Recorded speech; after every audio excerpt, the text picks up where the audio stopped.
April 28-ന് Dalit ആദിവാസി സംഘടനകൾ ആഹ്വാനം ചെയ്ത ഹർത്താലിന് അഭിവാദ്യം അർപ്പിച്ചുകൊണ്ട് മാളയിൽ സമരസമിതി യോഗം ചേർന്നു. നീതിരാജ്യ നീതി ആക്ഷൻ കൗൺസിൽ കൊടുങ്ങല്ലൂർ നിയോജക മണ്ഡലം ചെയർമാൻ അഡ്വക്കേറ്റ് CK രാധാകൃഷ്ണൻ അധ്യക്ഷനായ യോഗത്തിൽ KPMS ബാബു വിഭാഗം നേതാവ് MC Vinayan, action council convener VK Karvarnan, BL Ravish, welfare party പ്രതിനിധി EK അബ്ദുൽ ഖാദർ, VS അബ്ദുൽ ജമാൽ തുടങ്ങിയ നേതാക്കൾ പങ്കെടുത്തു സംസാരിച്ചു.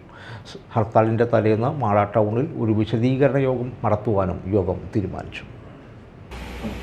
സംസ്ഥാന വ്യാപകമായി നടത്തുന്ന ഈ ഹർത്താലിനെ പിന്തുണച്ചുകൊണ്ട് കേരളത്തിൽ ദളിത് ജനസമൂഹത്തിന്റെ വിമോചനത്തിനായി പ്രവർത്തിച്ചുകൊണ്ടിരിക്കുന്ന TV ബാബുവിന്റെ കേരളപുര മതസഭയുടെ ഐക്യദാർഢ്യവും കൊടുങ്ങല്ലൂർ നിയോജകമണ്ഡലത്തിലെ തന്നെ വെൽഫെയർ പാർട്ടിയുടെ നിയോജകമണ്ഡലം കമ്മിറ്റിയുടെ പിന്തുണയും അതുപോലെ തന്നെ വിവിധ